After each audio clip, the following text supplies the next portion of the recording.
होते हैं, तरह तरह के इल्ज़ामात लगाकर इनको करो।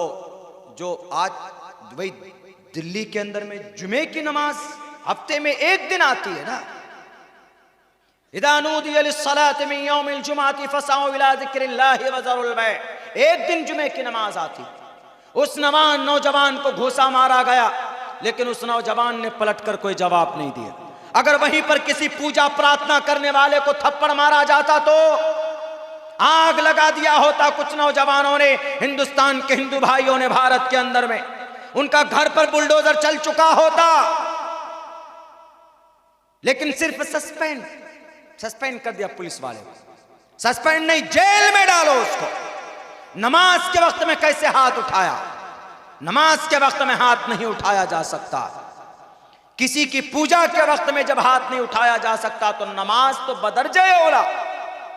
नमाज पढ़ा, सजदे में था बेचारे, सजदे में सबसे ज्यादा करीब होता है ना, सजदे में मुकद्दस पेशानी झुका के रहता है, अल्लाह के करीब होता है। उस सजदे में पैर से मार रहा है, बताइए। इसीलिए मैं कहता हूं इस देश के मुसलमानों से कि खामोश मत बैठो, अपनी जुबान को खोलो, कानूनी लड़ाई लड़ने के लिए मैदान में आओ। ये जालिम लोग हड्डियां चबाने के लिए बैठे हुए हैं। मेरा नाम से पिछले 2 दिन से गुना मध्य प्रदेश के अंदर न्यूज़पेपर में दे दिया हुआ है, न्यूज़पेपर में बाज़ाब्ता वहां के अखबार में, कि सन 2047 तक इस्लामी स्टेट बनाने वाला अब्दुल्ला सलीम गिरफ्तार हो गया। कल से मेरे पास वह अखबार भेजा, कोई फेसबुक पे लिख रहा है, कोई व्हाट्सएप पे भेज रहा है कि मौलाना आप ठीक ठाक हैं। हमने कहा अरे भाई वो मामला किसी और का है, और वो उसने उस न्यूज़ में शक्ल मेरी लगा दी, फोटो मेरी लगा दी, आदमी कोई और है, फोटो मेरी लगा दी। आज मैंने कानूनी कार्रवाई की है, उस पर नालायक को पकड़ कर लाऊंगा मैं अपने सीमांचल उस न्यूज़पेपर वाले को। कुछ मिलता नहीं है, वो बस ये मौलाना, मस्जिद, अजान, नमाज, इससे क्या होगा देश का? कुछ होगा?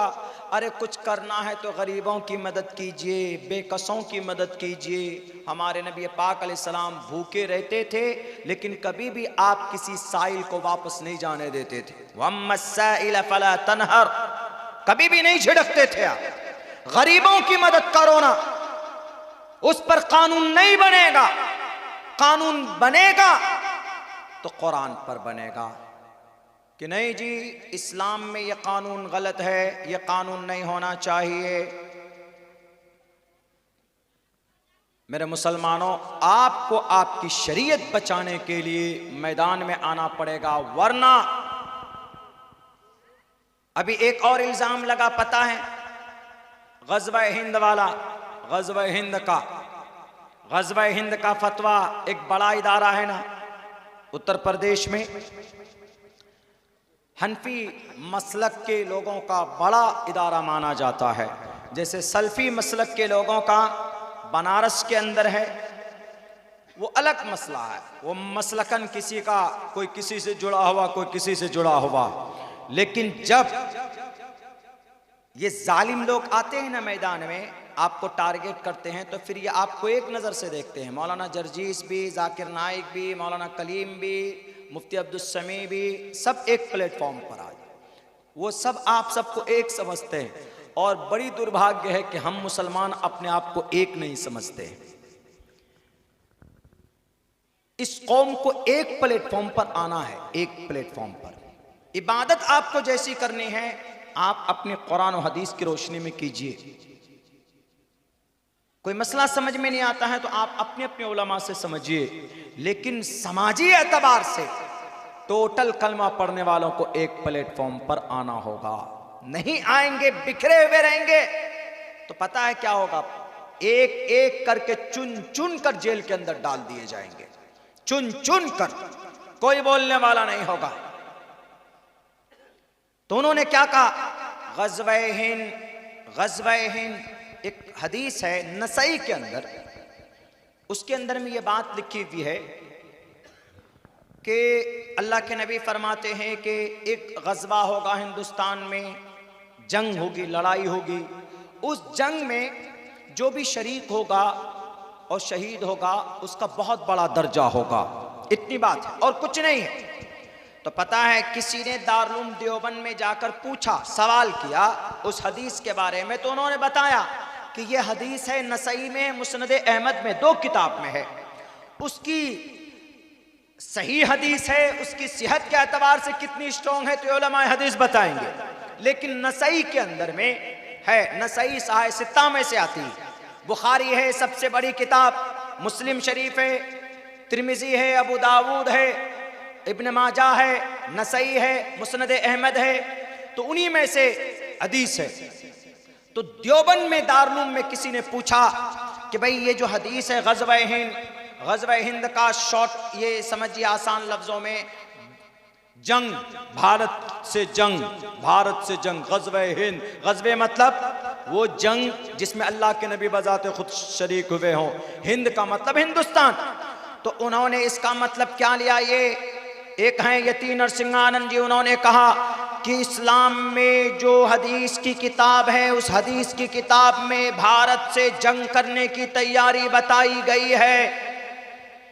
अब उन्होंने दारुल देवबंद में नोटिस पे नोटिस कि ये लीजिए, आप ग़ज़वा हिंद की तैयारी कर रहे हैं, आप बच्चों को तैयार कर रहे हैं, आप तलवार सिखा रहे हैं, हमारे किसी भी मदरसे में, चाहे वह दारुल देवबंद हो, चाहे वो जामिया सल्फिया बनारस हो, चाहे वो मुस्लिम अलीगढ़ यूनिवर्सिटी हो, चाहे वो जामिया मिल्लिया हो, चाहे वो कोई भी मदरसा हो, कहीं पर तलवार सिखाई जाती है, कहीं पर बम फोड़ना बनाना सिखाया जाता है, कहीं पर भी नहीं। बल्कि मदरसों में किसकी तालीम होती, मदरसों में कुरान की तालीम होती, मदरसों में हदीस की तालीम होती है। जहाँ पर भी हमारे मकातिब चलते वह कुरान कैसे पढ़ना है बच्चों को सिखाया जाता है, बिस्मिल्लाहिर्रहमानिर्रहीम कैसे पढ़ेंगे बच्चों को ये बताया जाता है।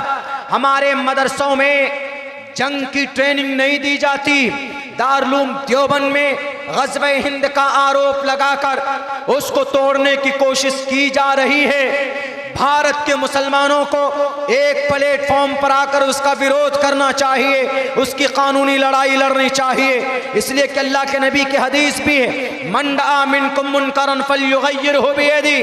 भारत के संविधान ने कानूनी लड़ाई लड़ने की परमिशन दी है। अगर कल चलकर आपकी मस्जिद को, जिस मस्जिद की तामीर के लिए आप जलसा कर रहे हैं, खुदा न खास्ता जालिम लोग ये आपके बंगाल के अंदर कुर्सी पर बैठ जाएं, इनकी पावर और इनकी ताकत आ जाए और हर मस्जिद की सर्वे कराएं, ये मस्जिद पुरानी मस्जिद, और ये कहे कि ये मस्जिद तो गलत तरीके पर बनाई गई है, हम बुलडोजर से इसको बुलडोज करेंगे। अगर बुलडोजर से ही मस्जिद को, मदरसों को, घर को तोड़ना है तो हाई कोर्ट किस लिए बनाया, सुप्रीम कोर्ट किस लिए बनाया, डिस्ट्रिक्ट जज किस लिए बनाया है। भारत के अंदर इस्लाम से पैगाम हासिल करो। कोई भी आदमी अगर गैर कानूनी तौर पर काम कर रहा है तो उसको कोर्ट कचहरी के अंदर डाला जाए, उसके ऊपर डायरेक्ट बुलडोजर ना चलाया जाए। मेरे भाइयों, जब इस देश को आजाद करना था, जब इस देश में क्रिश्चियनिटीज बढ़ रही थी, अंग्रेज आया था, अपने मजहब की तबलीग कर रहा था, ईसाई मजहब, और उसकी शुरुआत आपके बंगाल हुबली डिस्ट्रिक्ट से शुरू किया था। आपके कलकत्ता में क्रिश्चियनों की एक कॉलेज है, पुष्प कॉलेज उस जमाने में था, एक उन्होंने यूनिवर्सिटी बनाई थी, एक स्कूल बनाया था, वहां पर नौजवानों को भर्ती करते थे, मुस्लिम नौजवानों को, और वो अपने ईसाई मजहब को बढ़ावा देते थे।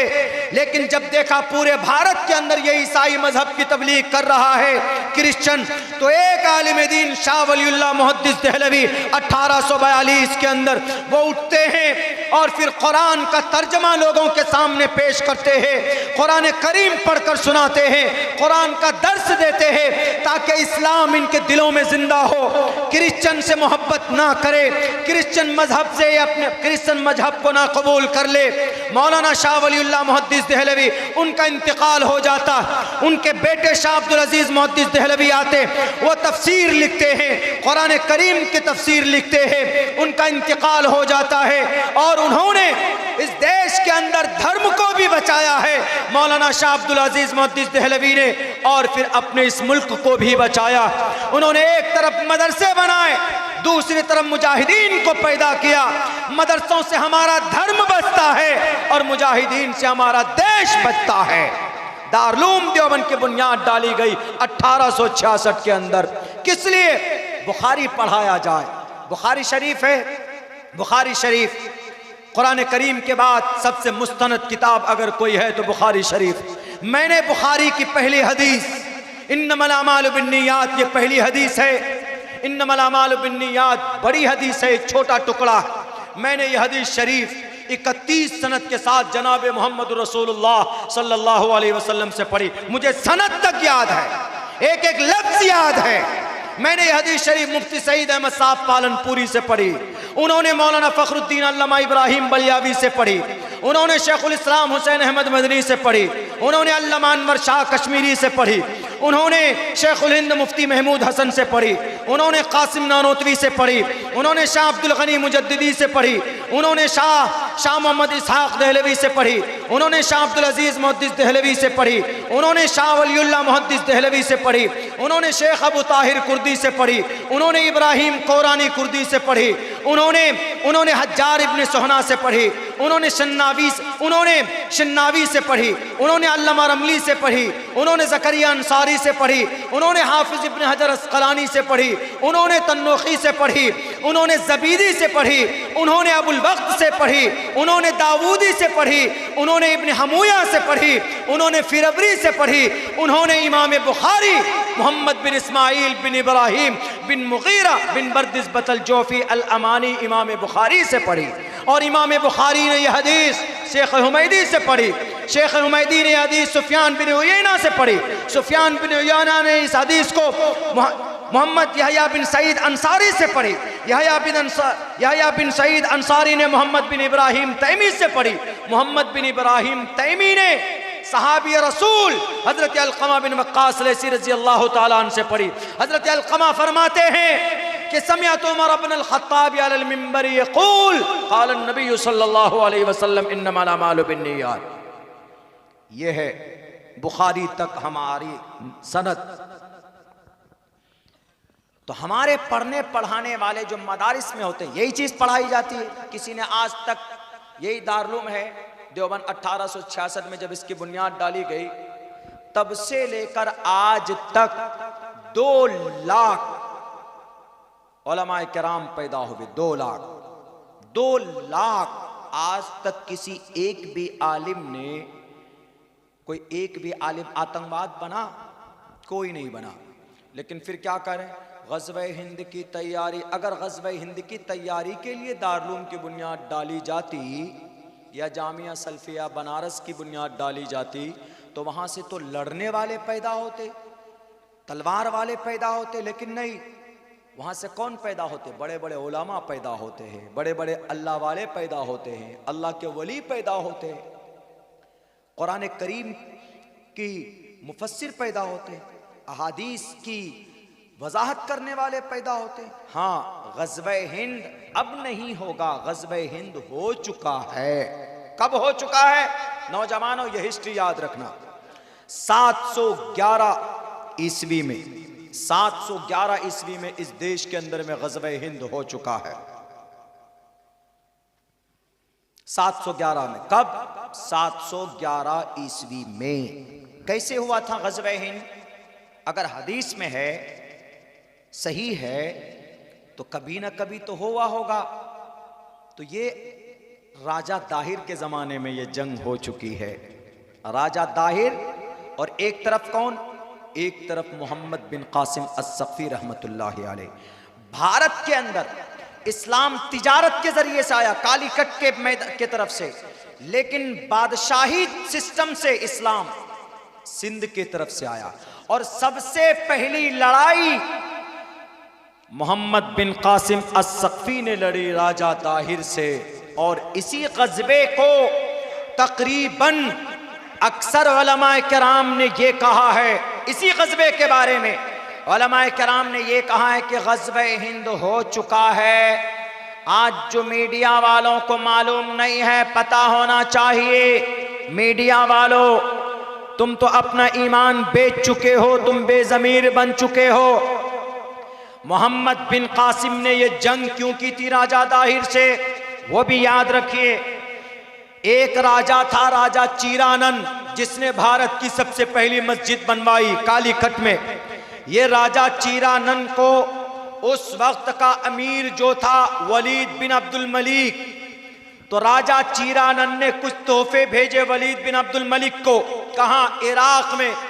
तो यहाँ कालीकट से इराक जाने के लिए यही रास्ता है ना, कर्नाटका, बेंगलोर, महाराष्ट्र, गुजरात, राजस्थान होकर तब वो अफगानिस्तान पाकिस्तान के बॉर्डर होते हुए तब जाएंगे। तो जाते जाते सिंध पड़ा बीच में उस काफले को। तो जो भारत के अंदर में राजा दाहिर था, उस राजा दाहिर ने उस काफले को लूट लिया। जब ये खबर पहुंची वलीद बिन अब्दुल मलिक को कि मेरे पास कुछ काफले में सोना चांदी भेजा था राजा चीरानन ने, उस काफले को राजा दाहिर ने लूट लिया। तो वलीद बिन अब्दुल मलिक ने उस इलाके का गवर्नर हज्जाज बिन यूसुफ था, हज्जाज बिन यूसुफ को लिखा, थोड़ा खामोश रहिए, वलीद बिन अब्दुल मलिक ने लिखा हज्जाज बिन यूसुफ को कि हज्जाज बिन यूसुफ, राजा दाहिर से हमारा जो लूटा हुआ माल है हमारे काफले का, उसको हमको वापस चाहिए। तो हज्जाज बिन यूसुफ ने 5000 एक फौजों की एक टोली भेजी। किसके पास? राजा दाहिर के पास, कि हमारी जो दौलत तुमने लूटी है वो मुझे वापस चाहिए। उस 5000 फौजों का कमांडर कौन था पता है? मोहम्मद बिन कासिम अस्सक़फ़ी रहमतुल्लाहि अलैह। उम्र कितनी थी उसकी? 17 साल की उम्र थी, मात्र 17 साल की उम्र। हमारे बच्चे 17 साल में पबजी गेम खेलते, मोबाइल के फेसबुक में पेज बनाते, पबजी गेम में मस्त रहते। 17 साल का हमारा बच्चा। लेकिन मोहम्मद बिन कासिम बहादुर थे। जब मोहम्मद बिन कासिम आए तो राजा दाहिर देखकर क्या बोलता है? You are look like my child, तुम तो मेरे बेटे के समान हो, छोटा बच्चा दिखते हो। मोहम्मद बिन कासिम, तुम मुझसे लड़ने के लिए आए हो, हज्जाज बिन यूसुफ ने तुमको भेजा। तो मोहम्मद बिन कासिम क्या कहते हैं पता? हाइट कम है, फाइट बहुत ज्यादा है, तुम मेरी हाइट पर मत जाओ, मेरी फाइट को देखना। कहा अच्छा बहुत ताकत है, कहा आओ मैदान में भेजो। तो राजा दाहिर ने अपने सबसे ताकतवर योद्धा को भेजा, जाओ जरा इसका काम तमाम करो। हमला करता है मोहम्मद बिन कासिम, पलटकर जब वार करते हैं, तलवार, पहले जमाने में तलवार चलती थी, गोली बंदूक नहीं, तलवार चलती थी, तलवार। आजकल तो गोली बंदूक चल रही, बारूद। तो उन्होंने जो तलवार पलटकर जो वार किया मोहम्मद बिन कासिम ने, कहते हैं ना कि तलवार की ताकत बाजू में होती है। इतने तेज और तर्रार नौजवान 17 साल का एकदम बिजली की तरह चमकते हुए जब हमला किया है, तो राजा दाहिर के जो भेजा हुआ फौज था उसके सर के 2 टुकड़े कर दिए। राजा दाहिर देखकर डर गया, वो मैदान हार जाता है। राजा दाहिर वो जंग हार जाता है। मोहम्मद बिन कासिम इस्लाम का झंडा गाड़ देते हैं। उसी जंग को ग़ज़वे हिंद कहा गया। उसी ग़ज़वे को, वो हो चुका 711 ईस्वी में, कई सौ साल पहले हो चुका है। तकरीबन 1200 साल पहले उसका वजूद, ये 1600-1700 साल पहले उसका वजूद हो चुका है। लेकिन उसको अभी उठाकर, ये सिर्फ एक साजिश है आपके मदरसों में ताले लगाने की, आपकी मस्जिदों को बंद करने की, आपकी शरीयत को बदलने की। मैं 2 टोक लफ्जों में कहता हूं, दुनिया वालों, हमारे कुरान से बेहतर शरीयत तुम्हारे पास नहीं है। हमारे नबी से बेहतर कोई नबी दुनिया के किसी के पास नहीं है। हमारे नबी को अल्लाह तबारक व तआला ने सिर्फ मुसलमान के लिए नहीं, कायनात के तमाम इंसानों की कामयाबी के लिए भेजा था कि जाओ वमा अरसलनाका इल्ला रहमतल लिल आलमीन। और अल्लाह ने कुरान करीम बयान जो उतारा है 23 साल की कलील मुद्दत में इस दुनिया के अंदर, ये तमाम इंसानों की कामयाबी के लिए है। शहरु रमज़ान अल्लज़ी उन्ज़िल फ़ीहिल क़ुरान हुदल लिन्नास। मुसलमानों, आज आपकी शरीयत बदली जा रही है, उसका जिम्मेदार मुसलमान है। मुसलमान गलत तरीके पर बीवियों को तलाक देता है, मुसलमान शराब पीता है, मुसलमान झूठ बोलता है, मुसलमान चोरी करता है, मुसलमान चुगलखोरी करता है, मुसलमान तजस्सुस करता है, मुसलमान एक दूसरे की पीठ पीछे बुराइयां करता है। हालांकि ये सारी चीजें इनकी मुखालफत कुरान ने की है। जब आप कुरान के खिलाफ जाओगे तो अल्लाह तबारक व तआला बम बरसाएगा, जैसा गजा पट्टी में बम बरसाया जा रहा है। तकरीबन 55,000 टन बारूद बम की शक्ल में बरसाया गया और फिर वहां 50,000 मुसलमानों को दफन कर दिया गया है। कोई उनकी मदद के लिए नहीं आ रहा है। तकरीबन 15,000 बच्चे जिनकी उम्र 1 साल से लेकर 5 साल तक है, उन मासूम बच्चों को जिंदा शहीद कर दिया गया है। उन बच्चों के सरों के ऊपर छत गिर जाता है। जहां हॉस्पिटल में इलाज होता है वहां पर जनाब बम बरसा दिया जाता है। किस पर हम उम्मीद करें, किस पर हम अपनी निगाह उठाकर देखें? कोई आपका नहीं है। आपका अगर कोई है तो सिर्फ अल्लाह तबारक व तआला की ज़ात आपकी मदद कर सकता, वरना कोई नहीं। हम जो निगाह उठाकर बैठे ना ईरान की तरफ, तुर्की की तरफ, ये इस्लाम के नाम पर कुर्सियों पर बैठे हैं, इन्होंने कभी मदद नहीं की। दुनिया के अंदर सबसे ज्यादा मालदार मुल्क कौन सा पता है? सबसे ज्यादा जजीरतुल अरब है। थोड़ी कड़वी बात कर रहा हूं, जजीरतुल अरब है। अल्लाह ने बहुत दौलत से नवाजा है। जजीरतुल अरब को 10-12 मुल्क है। सऊदी अरब है, ओमान है, बहरीन है, कतर है, यूएई है। यूएई यूनाइटेड अरब अमीरात, गल्फ कंट्री जिनको कभी कभी बोल देते हैं हम लोग, जहां लोग पैसा कमाने के लिए जाते हैं, लाखों करोड़ों रुपए का अंबार। वहां हम लोग कहाँ काम कर रहे हैं? ओमान में। कहाँ काम कर रहे हैं? कतर में। कहाँ काम कर रहे हैं? दुबई में रहता हूं। गर्व से बोलता, सीना तान करके, मैं दुबई, मतलब वेटफुल हो जाता।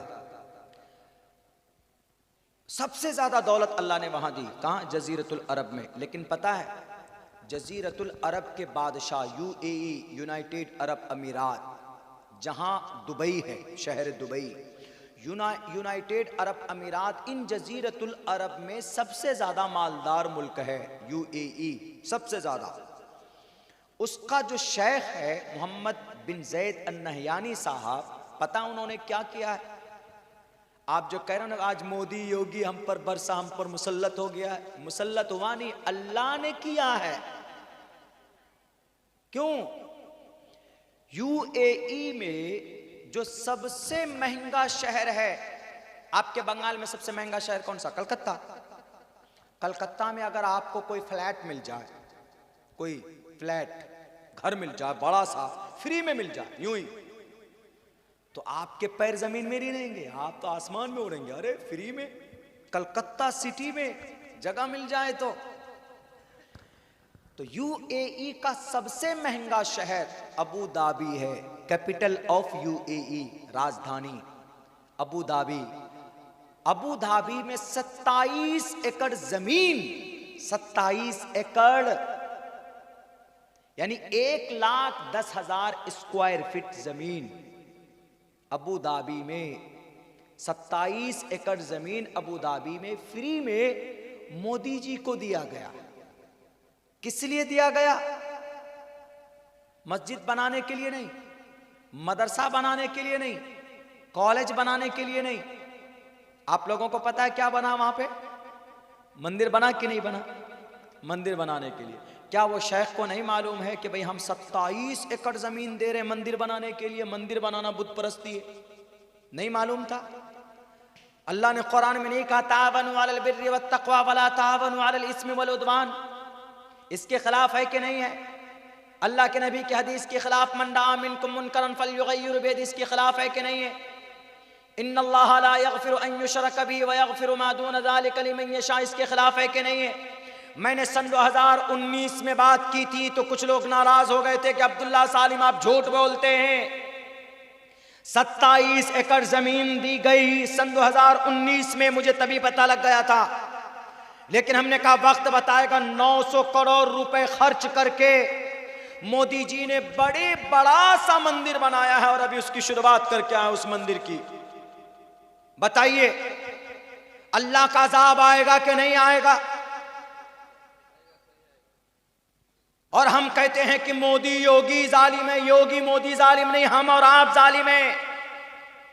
27 एकड़ जमीन देकर उनकी मदद की, और भारत में यहां नमाज पढ़ रहे तो तुमको लात मार रहा है। तुम नहीं सवाल कर सकते हैं शेख मोहतरम मोहम्मद बिन जैद अल नहयानी साहब, कहे मोदी जी हम आपको जमीन दे रहे हैं, लीजिए, लेकिन भारत में हमारे मुस्लिम भाइयों की मस्जिद मत तोड़िए। बोल सकते थे, लेकिन नहीं बोलेंगे। क्यों? उनको अपनी कुर्सी बचाना है। जैसे यहां मोदी जी को बचाना है, वैसे वहां उनको बचाना है कि दोस्ती रहेगी तो एक दूसरे की मदद करेंगे। हमारी मस्जिद बाबरी मस्जिद शहीद करके बुत परस्ती की गई, मान लिया हमने, चलो सुप्रीम कोर्ट का फैसला था, लेकिन मोहम्मद बिन जैद अल नहयानी, आपको कौन सा पेट में दर्द हुआ? क्या जरूरत थी देने की आपको जमीन? अरे अगर आप वही 27 एकड़ जमीन बेचकर आप गजा पट्टी में मुसलमानों की मदद करते तो वहां पर कम से कम घर मिल जाता उन मुसलमानों को। कोई मदद करने के लिए नहीं गया। इधर 27 एकड़ जमीन 27 अरब डॉलर की होगी। एक भी रुपए दरियाए नील मिस्र में है। गजा पट्टी में बच्चे प्यासे तड़प कर मर जा रहे हैं। दौलत का अंबार यूएई में है। गजा पट्टी में 1 रुपए नहीं है वहां के मुसलमानों के पास, फलस्तीनी मुसलमानों के पास। कौन जालिम है?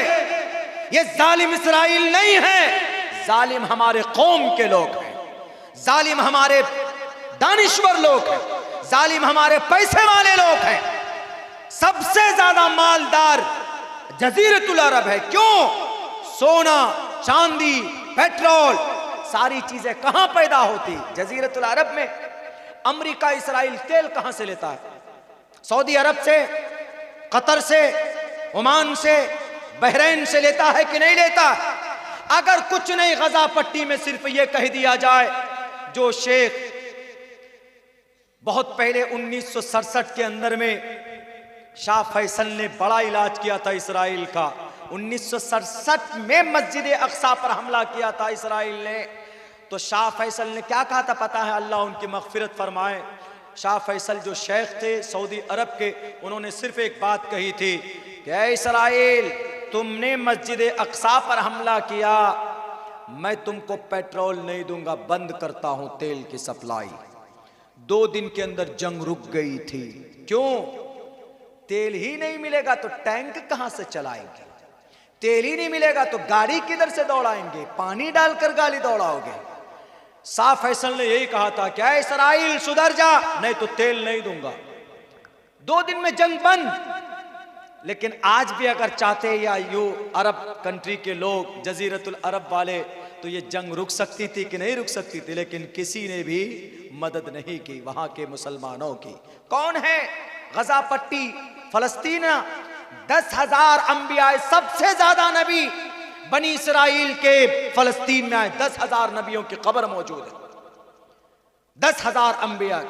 लेकिन मेरे भाइयों, इस कौम को लूटा है हमारे कौम के ही लोगों ने। इसीलिए अल्लाह से दुआ करते हैं, चूंकि मुझे निकलना है, अभी सफ़र में मेरी ट्रेन है। सद्दाम भाई बैठे हुए हैं अभी तक। मैं शुक्रगुजार हूँ पूरे जलसे का, अराकीन जलसे का, कि बहुत अच्छा जलसा है। लेकिन मेरे भाइयों, आपको कोई बचाने के लिए नहीं आने वाला है। बस अपना अपना अमल सीधा कर लीजिए, दुरुस्त कर लीजिए, तो इंशाअल्लाह अल्लाह की ज़रूर मदद आएगी। अल्लाह से दुआ करता हूँ कि अल्लाह तबारक व तआला कहने सुनने से ज़्यादा अमल की तौफीक अता फ़रमाए। व आखिर दावाना अनिल हम्दुलिल्लाहि रब्बिल आलमीन। अस्सलामु अलैकुम व रहमतुल्लाहि व बरकातुहू।